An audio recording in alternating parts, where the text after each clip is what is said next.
The main macroeconomic feature of the coming week will be the annual Central Bankers Symposium at Jackson Hole, Wyoming, where the US Federal Reserve and its chair, Jay Powell, will play host from Thursday the 26th through to Saturday the 28th of August. Some investors will view this as nothing more than a sounding post for self-importance windbags, who seem to think that centrally planning economies is a good idea, even if there's plenty of evidence to the contrary. Others will hang on every word, in the belief that central bank policies are a key tool available when it comes to keeping the global economic show on the road, and financial markets too, for that matter, even once the pandemic is beaten back. And there will be much for the globe's central bankers to discuss, including how the global economy will look in the wake of the pandemic and what shape the recovery will take, whether inflation will take root or whether current price rises really are transitory, the globe's ever-growing debt mountain, the rise of cryptocurrencies, whether they present a threat to central bank hegemony or an opportunity, given ongoing programs to develop CBDCs or central bank digital currencies, and when is the right time to finally tighten monetary policy, either by throttling back quantitative easing, QE, or raising interest rates, or both. We've already seen the Bank of Canada, Reserve Bank of Australia and Reserve Bank of New Zealand stop adding to QE, or at least taper the amount of additional stimulus.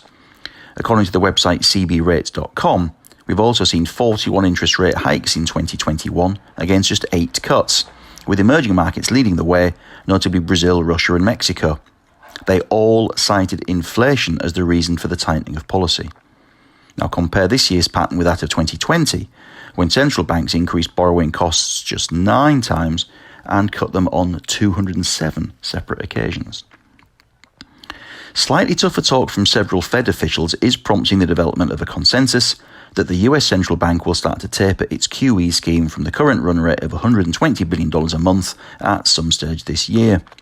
We shall see. But even if that happens, it's hard to envisage the Fed ever sterilising QE and shrinking its balance sheet back to where it came from, or at least to any great degree. Aside from the show out in Wyoming, investors will be focused on the final stages of the first half reporting season. Just 2 FTSE 100 firms are scheduled to step up to the plate, alongside a select number of mid and small cap stocks, and names and event to note may include the following, although again some of these dates could be subject to change. Clipper Logistics and John Wood on Tuesday the 24th of August, which will also see Vectura's shareholders vote on the controversial bid from Philip Morris.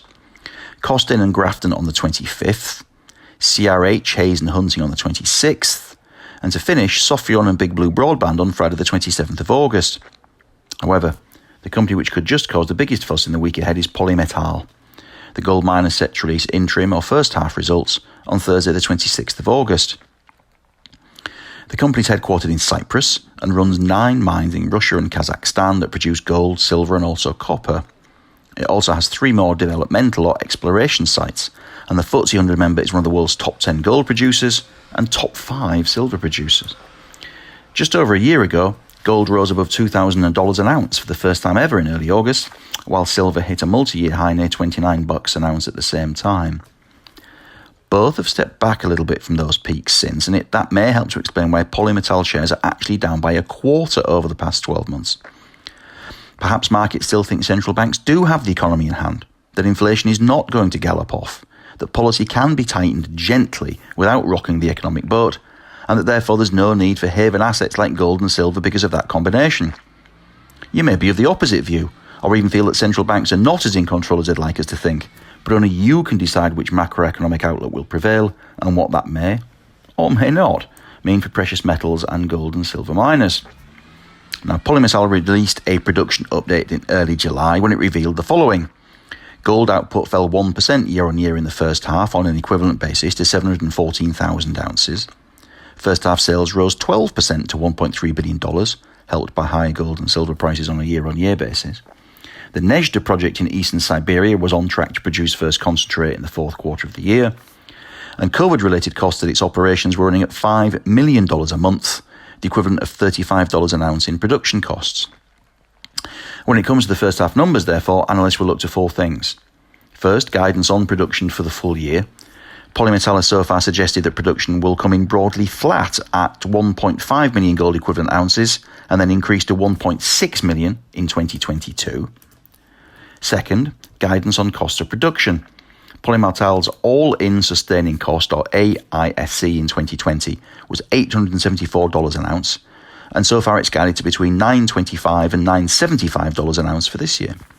That's below the current gold price of around $1,800 an ounce, so Polymetal is currently extremely profitable, although movements in the Russian ruble and Kazakh tenge, as well as costs associated with COVID and any changes in the gold and silver prices, could yet affect profits considerably either way. Third, analysts will look towards profits. For the whole year, the current consensus forecast is for pre-tax profits of $1.4 billion, unchanged on last year. Polymetal made a pre-tax profit of $476 million in the first half of 2020. And the final point of note is likely to be the dividend. Polymetal paid an interim dividend of 40 US cents a share last year, on its way to distributing a total of $1.29 a share for the whole year. Analysts are currently looking for a full year figure of $1.42 for 2021 as a whole. I hope that you and your families are all in good health and good spirits during these testing times. Thank you for listening, and I look forward to talking to you all again next week.